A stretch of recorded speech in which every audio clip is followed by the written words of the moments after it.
Hi, I'm Phil Kurz, contributing editor at TV Tech Magazine and TVTech.com. We're here today to take a look back at the 2024 NAB Show.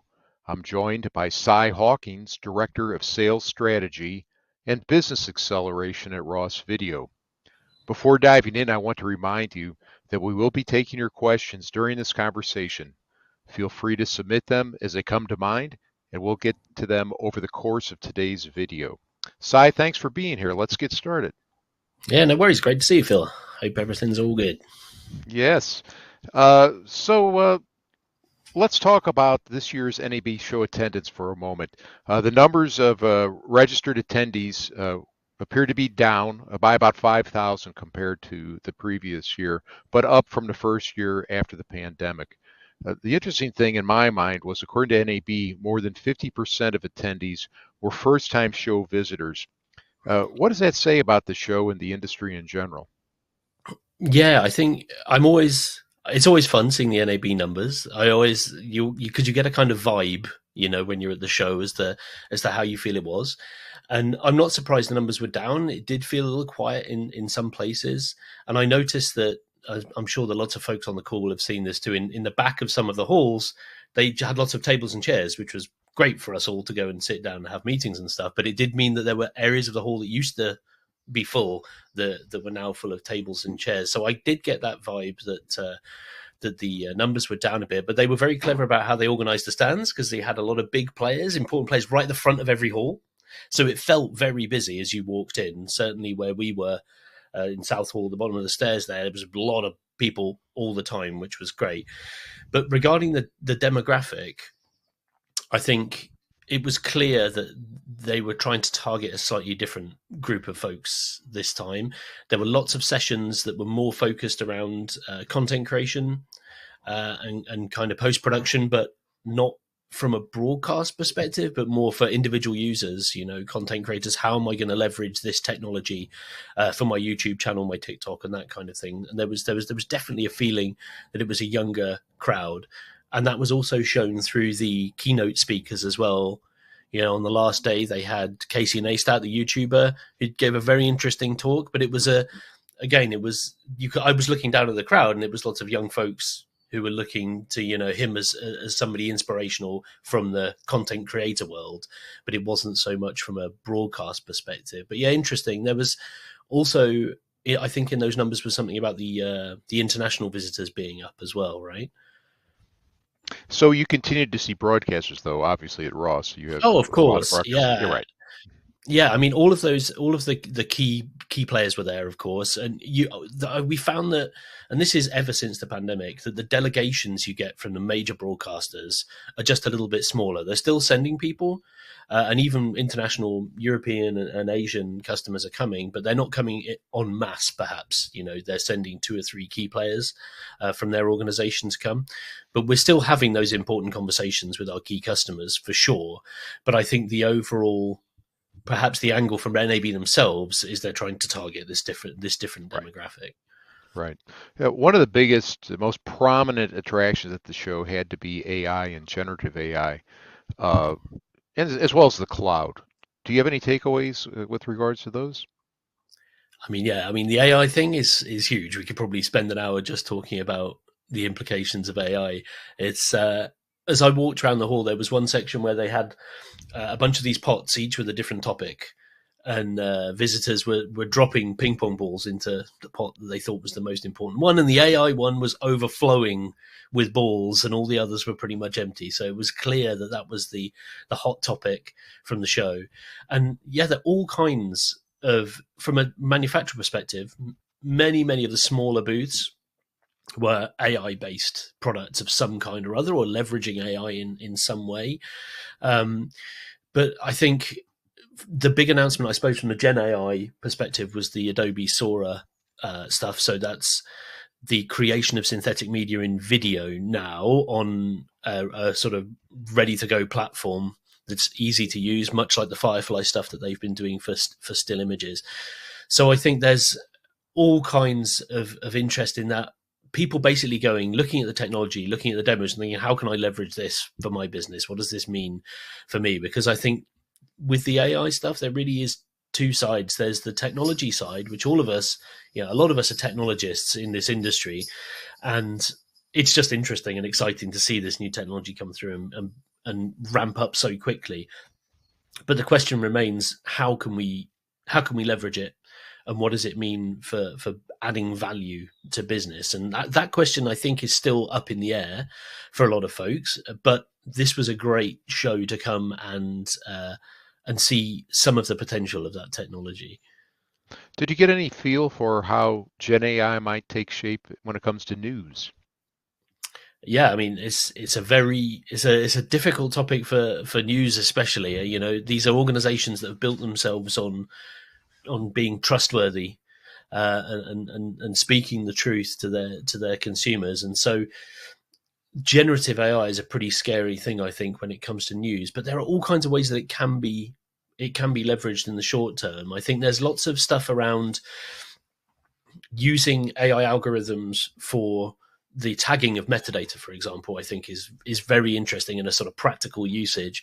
So there were lots of folks showing how AI algorithms can be used within their MAM, or their media asset management or their production asset management tool, to be able to go back historically and tag audio, video, and text files with useful metadata. Because there's a trend that I've seen over the last couple of years, ever since the pandemic, really, and also where you have the writers' strike, last year, where there was a drop in production levels, is that people are looking for ways to monetize existing content.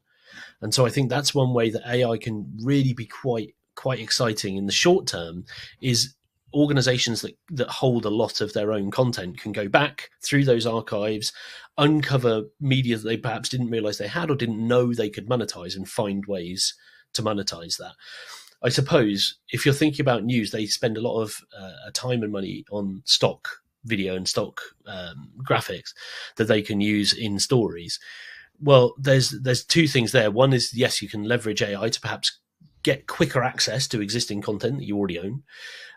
But also, could you generate a completely synthetic piece of media in the same time that it takes you to get the real one and use that on air? That's a very different question, because the answer is possibly yes. But could you do that from an ethical perspective? How does that work when it comes to, if you're a CNBC or a BBC, how much of that can you really use on your premium channels? I'm not sure, but it's an interesting question that a lot of news organizations are asking themselves right now. So just moving away from news, but maybe related, especially when you think about the ability of broadcasters and others to start delivering more personalized news. Is there any role for Gen AI in helping to fuel like a hyper-personalized presentation for audiences? And what's the interest level among media companies? Yeah, absolutely. I think there's a lot of interest in that, because it's, again, if we can hyper personalize or we can target consumers directly, there's value. There's value there. And I think there are a number of different angles. Maybe for personalization or regionalization is probably the highest level one. Can we deliver our content in a local language or in a local dialect, in a manner which works for that culture? I think that's one way that we can personalize on a broader level. And then you can go down into, well, can you understand exactly who the individual consumer is at that moment in time, where they are, who they are, what their likes and dislikes are, and then manipulate advertising to get to them at the right moment to give that advert higher value. But also, from a consumer perspective, there's really cool stuff. The Weather Channel, they were just around the corner from us, and they were doing really, really cool stuff with hyper-personalized weather information through an app that would not only be able to know, as they do today, it knows where you are and it'll give you a forecast of what the weather might be like, but if it knows your diary or if it knows your habits, it might know that you like to go to the farmer's market on the weekend, and then it can tell you, well, if you want to go to the farmer's market in your location this weekend, you should go on the Sunday instead of the Saturday because the weather's going to be nicer. And all kinds of things like that, where it can get really quite granular. I think that's very, very interesting from a consumer perspective. One of the slightly more concerning, or not concerning, I don't know. It's all interesting, right? But one of the more difficult ones is I saw an application that was able to profile users based on their social media persona and all kinds of online presence. And it was actually providing a sales profile that then people could potentially use to target that user in a manner that they know is more likely to resonate with them. So the type of language they would use, all of that type of thing. So I think there's a lot of opportunity for that type of personalization in broadcast, in app-based delivery as well, where you can have a direct one-to-one connection with your consumer, and more broadly in the industry as well, like that example from a sales perspective or from an efficiency perspective. I want to remind everyone who's watching to please submit your questions as they come to mind, and we will get to those as well. Just one more question about AI. What did you see in terms of AI being used for more traditional production tasks? One thing that comes to mind is how it can help in the development of highlight reels, for instance, for a sports presentation. Yeah, there's some great stuff there that I think can be implemented quite quickly. Using AI to build highlight packages is a fantastic thing. I saw that on a number of manufacturer stands. Another thing is that you could actually use live transcription during a game, let's say, to produce a set of talking points for the commentators at halftime. So rather than having AI completely run your production, you can use it to augment and just enhance or speed up or create efficiencies within it. And if you think about there's more technical stuff as well that's taking advantage. So there's things like camera tracking, using AI to accurately be able to track people with robotic cameras, which is very cool. So you can minimize the amount of staff that you need for a production. And we've been in the production automation business for a very long time. And the reason we do that is because there are lots of shows, especially news and some entertainment shows, that are quite prescriptive. They follow a pretty standard path every night. And what you can do is you can build up a certain levels of automation blocks. So you can hit one button and it triggers many events to make the graphics come on at the right time, the robotic camera move to the right place, audio to come on at the right moment, for example. And that still, to build those shows, is still a manual process.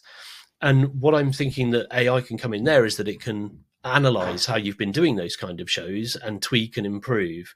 So I think there's lots of different ways that we can use it to enhance our shows or create efficiencies without having to directly replace, humans doing those jobs. Because I always think that's always the fear. It's been the fear with automation. I'm sure we're all going through that sort of existential crisis now with AI when we're seeing how far it can go.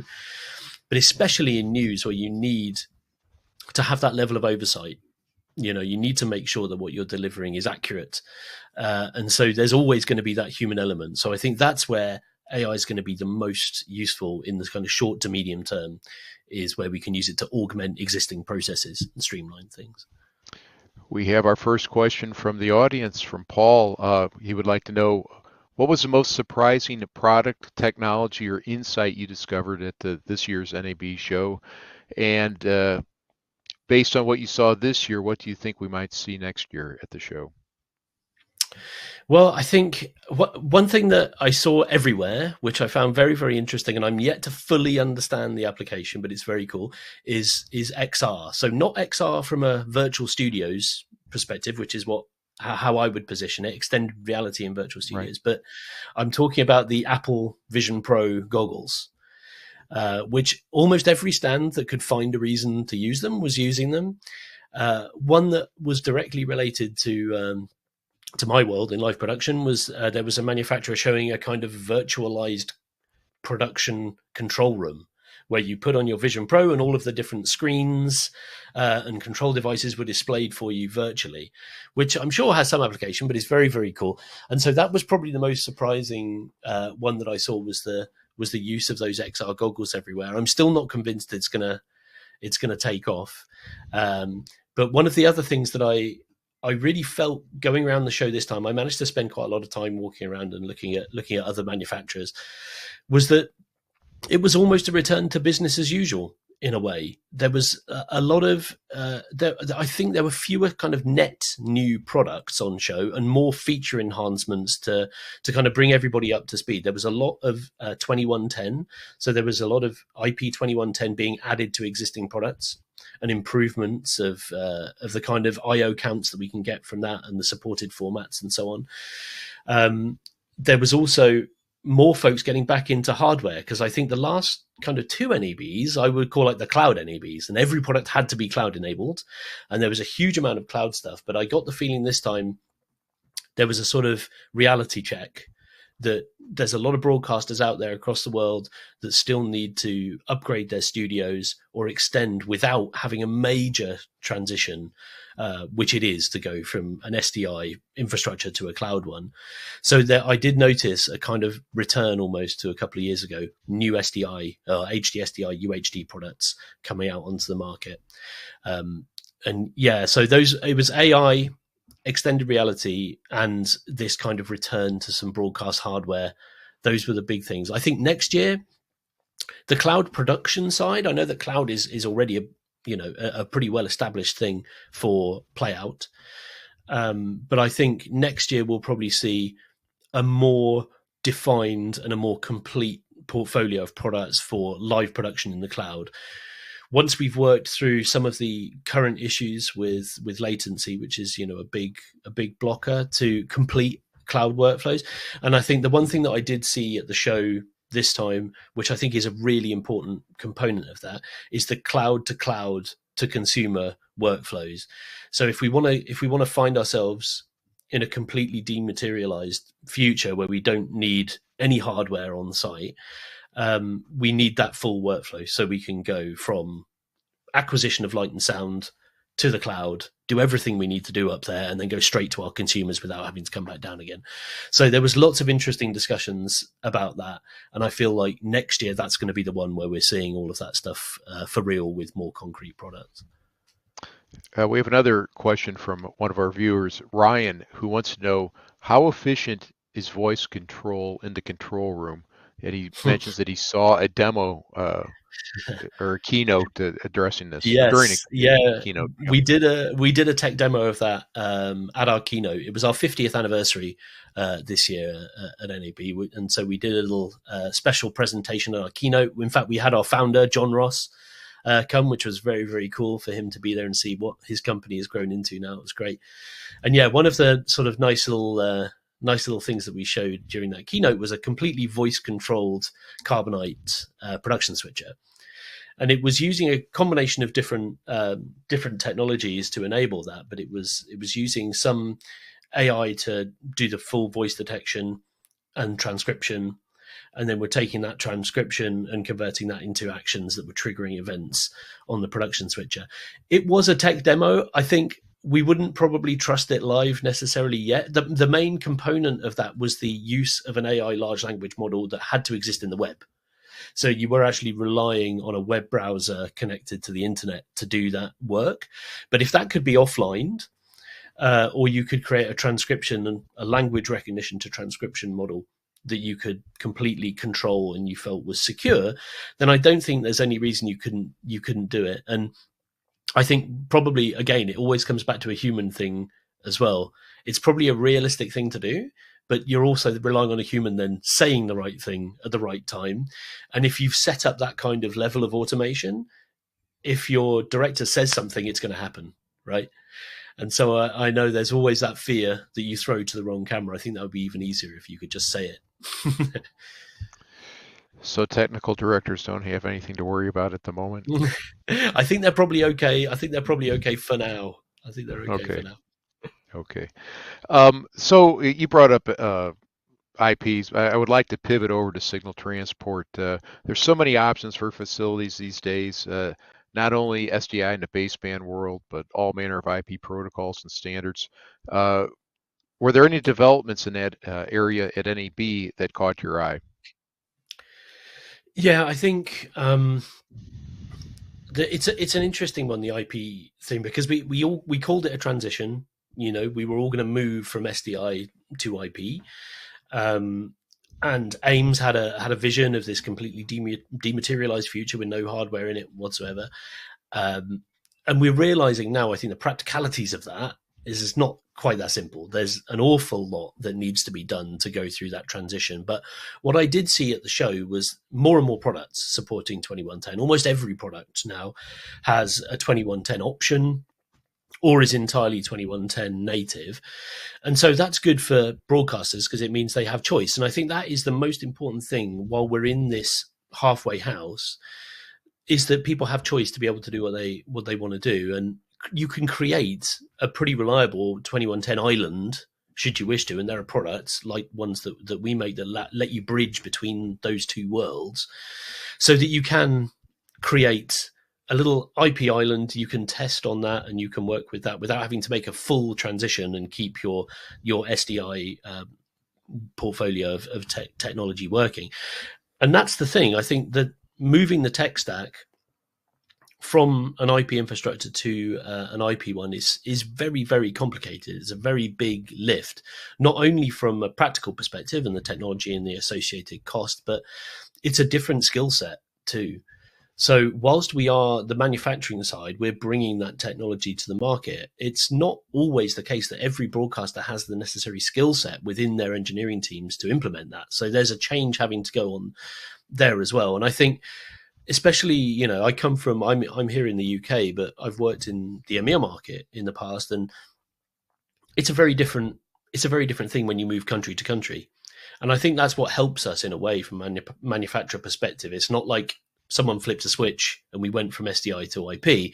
If you look at markets in Eastern Europe or in Africa or in parts of Southern Europe, we're still going through an SD to HD transition in some cases, and then an HD to UHD transition yet to happen.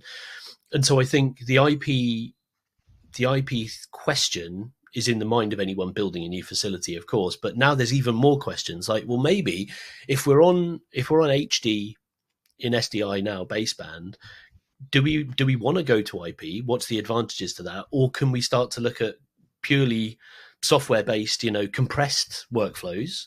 And that's why NDI is such a big deal now. Like, NDI was everywhere at the show. Everybody has an NDI product. And I think it's a great thing, actually, because we're in a kind of co-opetition mode, with NDI. Ross launched a completely NDI-based switcher this time around, and Vizarti are one of our competitors. But I think it's just great because it gives options to folks, and that's what they need right now. So yeah, I did see a lot of SDI products, as I mentioned at the start, which I think is very good because it gives hope as well to those. They're not being left behind. And I think that's one thing that we've always been really keen to do. And David's always said he wants to say yes to as many people as possible at Ross. And I think that's really, really important. If I was on the buying side, I certainly wouldn't want to feel like I was being forced, into changing, making a massive tech stack change. But of course, those products are there, and I think they're pretty well established now. So if people do want to go IP, and we found it certainly in the main markets in Western Europe, in North America, if there are big facilities being built or distributed facilities, it's pretty much going to be 2110 in those environments. But that's just not the case for everybody. So I think it's very cool that there are options for folks. So again, shifting gears, over-the-air broadcasters saw many developments in the world of ATSC3. What were your impressions? Yeah, I think it's a long tail, right, on the ATS3 donkey, I guess, right? It's taken a long time to come to fruition, but the potential there is so good. And I think in the US market, they need that kind of step up in quality. That's what they're looking for, a big step up in quality they can get to consumers with something new and different to what they've had for a long time. And Sinclair, they're pushing the Peak 3, and I think there's lots of great opportunities with Peak 3 and with broadspan and the other ways they're trying to get this data casting sorted, that they're going to be able to roll out to more and more regions. I know that there's a few regions now that have had full rollout, but it's still quite we're still slow off to get off the ground with it. But the technology is there, I think, now, and it's the adoption and the rollout of that. And then, of course, you need to roll out the technology to the consumer as well. So it's a slower process, and it's not being mandated, right? So it is going to take some time to get through it. But I think one of the things that I saw at the show on Next Gen TV was really about, well, two things. One is HDR. I think it's going to be a very cool way to give people a higher quality viewing experience at home without a major lift and shift of tech stacks that are back in the broadcasters.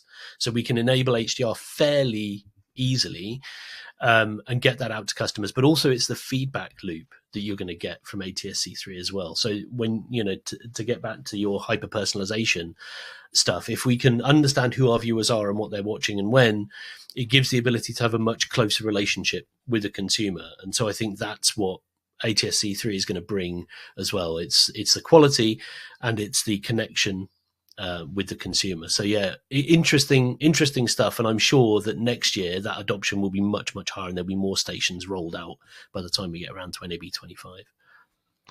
And if I can put in a shameless plug, if you are interested in data casting via 3.0, be sure to keep an eye out. Next week, I will have a extensive coverage of OTA wireless on tvtech.com. So just want to let you know that.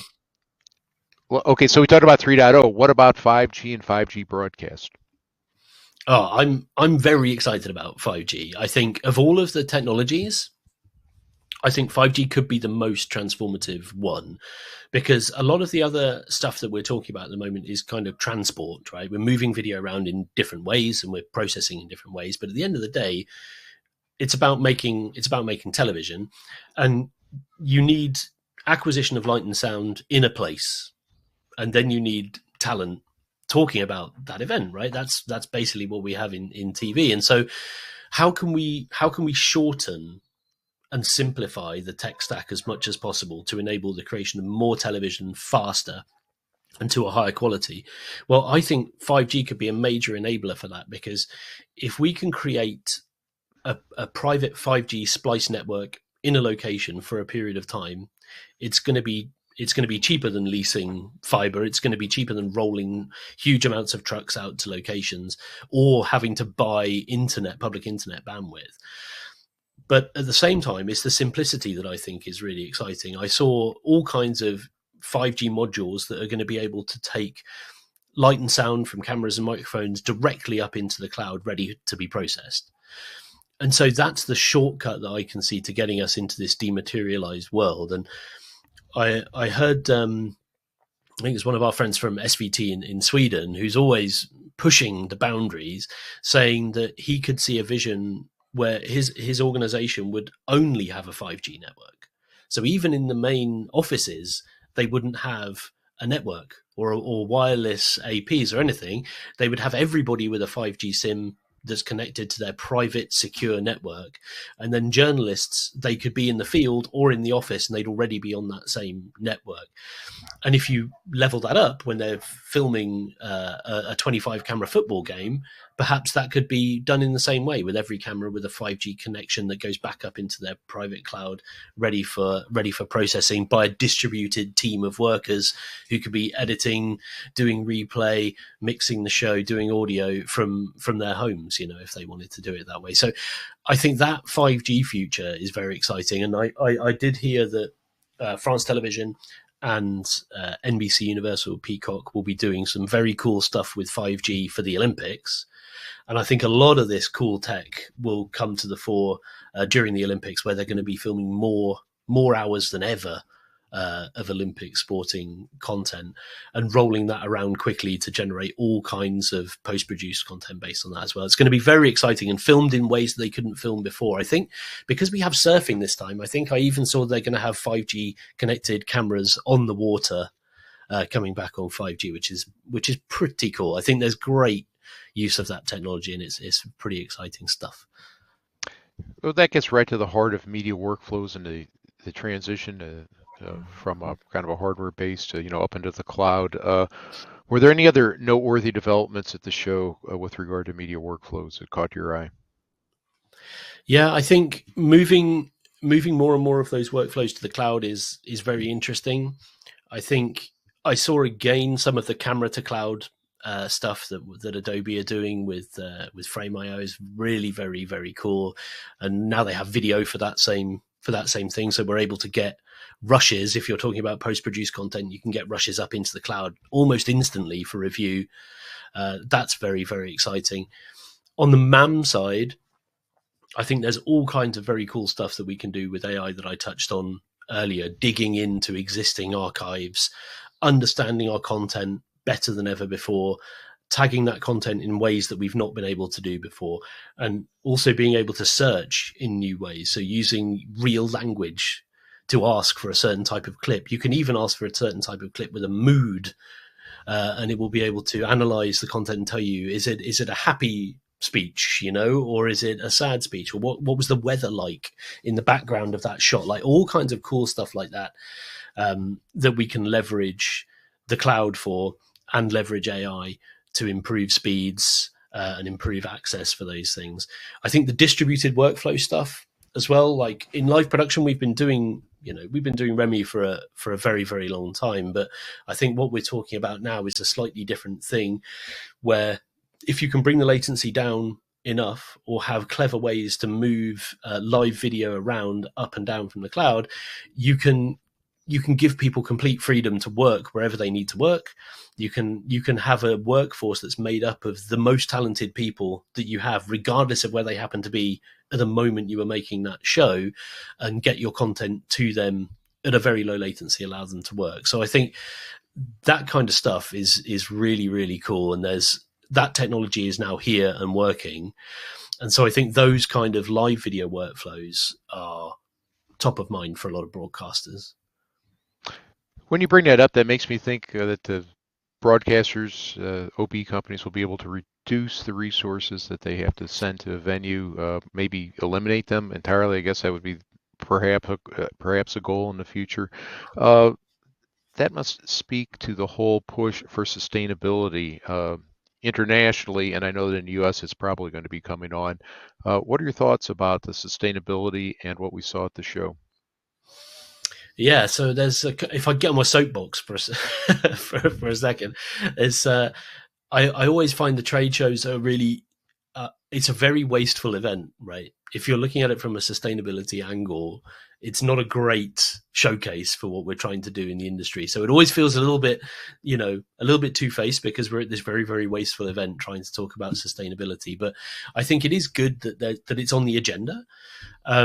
We received 2 awards this year, one for our Ultrix platform, which is, we call it a hyper-converged platform because we put a bunch of stuff into a single box, which means you can reduce power and weight and cooling necessary for those productions. So like you say, we could roll out a much smaller truck to a location. And if you go into that future with the 5G scenario that I said, you could reduce it even further, So I think it is on folks' minds. I think the driver that will help, like if you have a vested interest, like I think most of us should do, in trying to reduce our carbon footprint, that it's an interesting thing that it's also valuable to broadcasters and production companies that they can reduce cost. So I think if they can reduce cost, that's going to help drive the adoption without it having to all be about sustainability. The sustainability angle on its own probably isn't enough to motivate people to make those changes.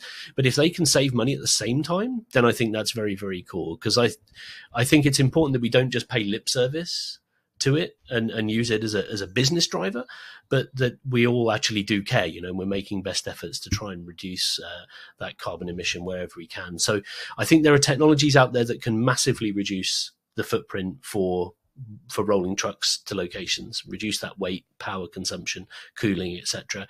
And the push to the cloud will take that the next step. But you will still always need to have boots on the ground. We're still going to need talented camera folks in the stadium to be able to film those shows, get the great shots that we see today. And I'm sure that we're not going to sacrifice that. But I think shortening the chain behind that and getting as quickly as we can from there to a distributed production workforce and then out to consumers, that's where the gravy is, really. So we have another question from Paul, and You may not know the answer to this because it involves two companies that are not Ross, but here we go. Does AWS's new monetization solutions announced at this year's NAB show bring them any closer to Google's deep ad tech and monetization solutions? I'm afraid And that isn't an area of my yeah, that's expertise, okay. but That's fine. Just thought we'd check. it's a Okay, great no question, problem. I'm sure. But I do think that there is, if we're talking from our side, when you look at these cloud-based solutions that do tend to rely on AWS or Google Cloud or Azure, or any of these folks, we are still at a point where I'm not sure everybody quite understands the impact of the costs on those things. So we're in a learning phase from the technology and how can we actually make it work. But at the same time, there are costs associated with that not everybody is fully aware of yet. So you've got your ingress and egress costs and the processing costs that you have on top of that too. And so I think there's I heard some folks talking at the show about how they were testing out a cloud-based multi-viewer, and they'd left it in the studio, and the engineer left it on for like 2 weeks, and then they had a huge AWS bill at the end of that time because they hadn't realized they needed to turn it off. So yeah, there's a lot of interesting stuff around how we price and how folks deal with those costs. But yeah, I'm sure AWS and all those folks are leveraging everything they possibly can to monetize at every level. Let's get back to the real world and out of the cloud for a moment. 4K was prominent at the show. Was there anything in regard to 4K that stood out for you? And what about 8K? Yeah, I remember when I first started coming to trade shows in the early 2000s, it was always the most exciting thing was going to the NHK booth and seeing what kind of crazy high resolution technology they had. And that NHK are still the ones pushing, and of all the 8K, I think the only 8K broadcast channel is going to be released NHK this year. And there's a desire for the adoption of high resolution screens. I saw a conference not that long ago with representatives from Samsung who were saying that consumers should be buying a new television every year. I just don't think that's realistic. I can't imagine most consumers wanting to buy a new television every year. And I think the kind of slowdown that we've seen in adoption of high resolutions is down to the fact that they're kind of happy. I think consumers have reached that point where the perceived quality is good enough at UHD. It's good enough in HD for some folks that we have seen that slowdown in adoption, and it's harder for the TV manufacturers to sell those new resolution. That's why I think there's a higher interest in things like HDR and better wide color gamut technologies that help improve the experience without having to expand your screen size, to something unrealistic. So, but there were a number of 8K ready products out there. So it is the industry is slowly twisting towards it, but you can see now that UHD is a pretty standard thing, and that 12G, we've been using 12G for years in our products, and a lot of our customers aren't utilizing all that bandwidth, but we're using those chipsets to allow IO in 12G. But now that's pretty much standard everywhere, and I think if I was on the buying side, I'd expect to be able to buy UHD 12G ready products, even if I wasn't intending to use that and I was just going to be sticking at 3G for now. But yeah, I do think it's going to be a hard sell, the 8K thing. I'm sure that from a manufacturer perspective, we would love it because we can upgrade our customers from UHD to 8K. But I'm just not sure. I think the blocker from that at this time is going to be the consumer desire. I just don't think there's going to be the demand for the upgrade that we did have for HD and UHD. So you've brought up high dynamic range a few times, and we talked about ATSC3, for instance. One of the things that stood out for me was at the ATSC booth, they were talking about a local television station in Louisville, WAVE, putting the Kentucky Derby, which was going to be a few weeks Yeah. after the show, just last week, on the air in HDR via Next Gen TV. I was just wondering, was there any other HDR milestone or something that caught your eye as it relates to high dynamic range? No, I think that was the most interesting one that I saw, because it was it was a real life application that was going to happen right after the show as well, which was pretty cool. So I think it's something that's going to be rolling out everywhere. We obviously, I think there's a drive from the consumer for that because of Netflix and other streaming platforms where people can see, oh, I'm getting Dolby Vision or I'm getting HDR10, and so I think that's a really good way to push a consumer benefit through the technology that I think we're going to struggle with on the 8K side. So yeah, I did notice that there were more and more products as well supporting HDR, and that's becoming the HDR workflows, and certainly like where you've got to do translation between the different formats. That was a very bespoke thing a couple of years ago, and you needed dedicated technology to do that. And what I did see at the show was that that is now being baked into a lot more products. So we're seeing lots of products supporting multiple HDR formats and lots of products supporting the transition between them. So it's making your productions a little bit easier. You can come in with a production switcher, drop it down. You know it's going to support the 3 or 4 different formats that could potentially come up.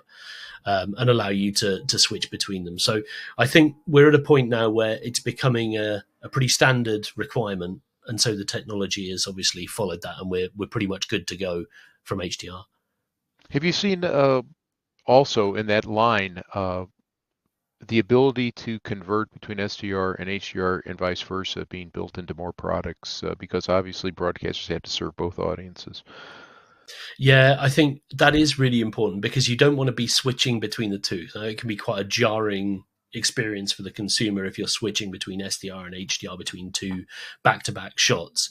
So yeah, we've been doing that in our products for a while, and I know that there's a lot of manufacturers that are doing the same. So giving customers the ability to play in whatever, color space that they want to play in, and being able to convert between the two is very, very important. And I get the feeling that there's a desire, certainly in the emerging markets, there's almost a desire to move to HDR before moving to 12G, because I think they can see the value there more than they can see the resolution value, just because of the perceived quality to consumers. So, Sai, I can't let you go without asking you about one of Ross's new products, and that's the Artimo trackless camera robotic system. Could you tell us about it a little bit? Yeah, I wasn't intending to come on here and plug too many Ross products, but we did release a pretty incredible new robotic camera solution at the trade show called Artimo, which is a shortening of Art in Motion, which is a beautiful name for a beautiful product.